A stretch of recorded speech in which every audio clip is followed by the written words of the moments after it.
What's up, YouTube? It's the Action Figure Grader coming back to you with another price guide. Today we're going to look at loose figures, loose complete vintage Kenner figures. I've got a few bootlegs, and I also have some baggies.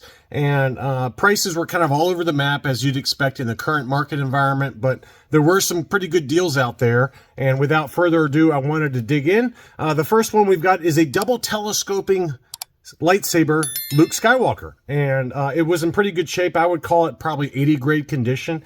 It sold for $897. This one is the 2-line COO Hong Kong, which is correct for this particular lightsaber. Again, I'm assuming that the lightsaber is legit, and it does look legit. It does have the circle dot variant on the saber. As you can see there, that little white dot. That's just a saber variant for these double telescoping Lukes. $897, took that one home. Let's dig into some baggies now. The first one we've got is a sealed baggie for Darth Vader. And this one is, I believe, the ESB-C baggie. Don't quote me on that. Pretty clean condition overall. A little bit of crinkle to the crisp baggie. That one sold for $200 in a buy it now situation. Next up is a green saber Luke baggie. And this one was a Taiwan baggie. It does have that factory kind of air hole inside on the baggie there, which is standard for this particular baggie. Blue lightsaber baggies are very expensive for the Luke Jedi. Those can go for $400 or more, believe it or not, ungraded. This one was in really great shape. It sold for $183, and that's about right. I found 4 or 5 different data points for Luke Skywalker Jedi baggies that have all sold in like the last 2 weeks, and they range in price from, on the low end, this one $183 to as high as $225. So if you're looking for a Luke Jedi Taiwan baggie green lightsaber, that's about what you're going to pay. It's between $185 and about $225. Next up was an SWD baggie for the Death Squad Commander. And this seller had a number of really nice baggies that were for sale, and they all sold for very fair prices, in my opinion. This was kind of an earlier baggie. This one sold for $180 plus $5 shipping. He also had an ROTJC baggie for the R2-D2 sensor scope. This is a tape sealed baggie, and you can see the tape there on that R2. That one sold for $157.50. That's pretty good, just given that buy it now situations on eBay are usually around $200 or so. So I thought that was a very fair deal for that particular baggie. Next up was a made in China baggie for Han Solo. So this would be a later Return of the Jedi baggie. I think it's an ROTJ H or I can't remember, but this one sold for about $200. He had another one that was the exact same baggie that sold for a little bit less, but this one was in better condition. As you can see, the writing on the baggie was in really great shape, though. So you're going to pay a little bit more for those first 12 characters in general. Next up, this was a really good deal, and I was going to send this out to my Patreon supporters in my Buy It Now alerts. I do that often for my Patreon supporters, and I just send them an email saying, hey, this one just got listed. Here's the link. It was a Hollow Cheeks Tuscan Raider that was still on a cut card, so it was still sealed. It was listed for $376, and before I could even get the email written, it had already sold. So it was a really good deal for basically a near mint plus condition Hollow Cheeks Tuscan Raider. You can see the cheeks there are hollow, and these appeared on later Return of the Jedi card backs. So anyway, $376 took that home plus $8 shipping. Let's dig into some last 17 figures now. So first we've got Paplu. That was complete with a card back as well as the coin. That one sold for $127.50. Pretty good deal there. All of these were in really great shape. They were pretty much near mint to near mint plus condition. So Paplu did sell with the coin and the card back for $127.50 plus $10 shipping. The Imanaman is here. That's a character I definitely want to try to aim for next year, loose graded. This one looked to be in really great shape based on the limited photos. There was only 2 photos for each of these listings, but that one did sell for $238 and change plus $10 shipping.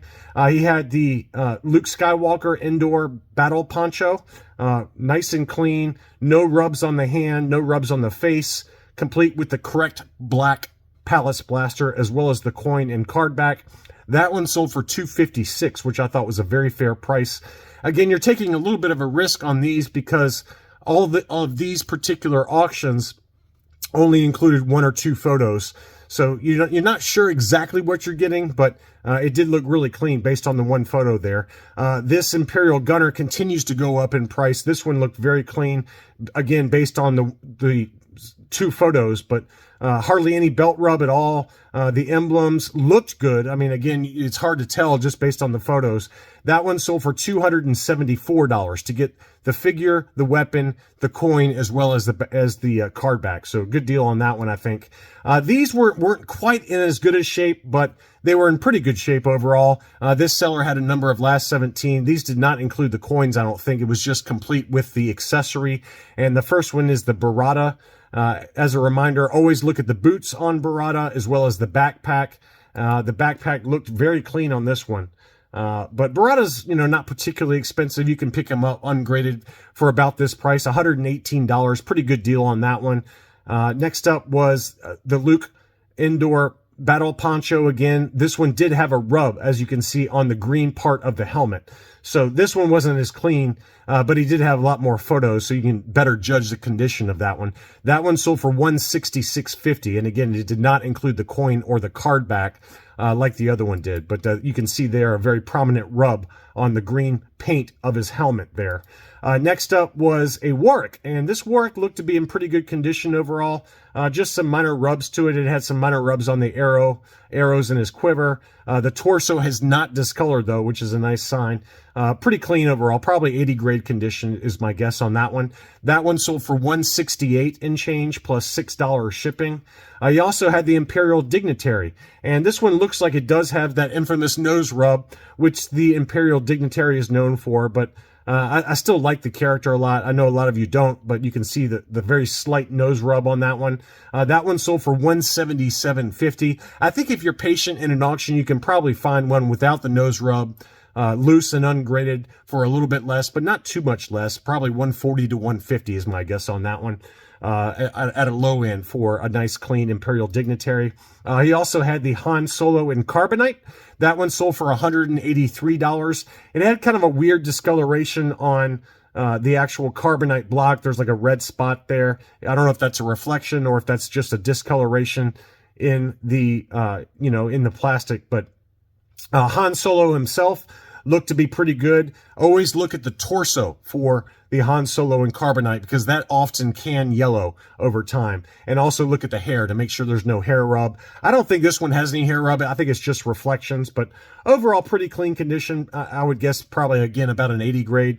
$183 again took that home. And then here was the Amanaman that this same seller had. It had a couple of little nicks on his forehead, which is usually where you find the discoloration. There's also an area on the right elbow there that you can see that could just be a paint splatter, factory error. A little bit of rubs on the hand as well. So again, this is probably 75 plus, 80 grade condition for a Manaman. That one still sold for $212.50. So he continues to be a pretty pricey figure, even if it's not near mint plus condition. Next up, I'm going to finish off with some bootlegs. This is a third generation 1995 bootleg for Darth Vader. It was complete with the cape. Now, this saber is not correct, and the seller did disclose that. He said, hey, this is a repro saber I just used for display purposes. So if you bought this, take that saber and set it on fire, because it's just some kind of modern garbage. It's not correct for this figure. But I think the cape is, the figure obviously is, so that's a third generation bootleg. Made in Poland. That one sold for 87 pounds, which is 106 US dollars. He also had this awesome Biker Scout, which is also a third generation, and it was in kind of black and white colors. There's all kinds of different colors for these Biker Scout bootlegs, and they're usually pretty popular with collectors. That one sold for $182.50 in US dollars, or about 150 Great British pounds. And then finally is the infamous third generation Boba Fett. This was the light gray version with the light green chest armor. It did have a black paint application on the visor for the helmet. So this is not the exact same one I have in my collection, but this is the cheapest third generation Polish bootleg Boba Fett I've seen sell on eBay in a long time. This one sold for 304 pounds, which is about 375 US dollars. Usually they go for 400 to 450 minimum. So I thought that was a pretty good deal on a near mint minus condition Polish bootleg third generation Boba Fett. Anyway, I hope you enjoyed this quick look at loose complete figures and baggies. Thanks as always for watching, and I'll be back soon.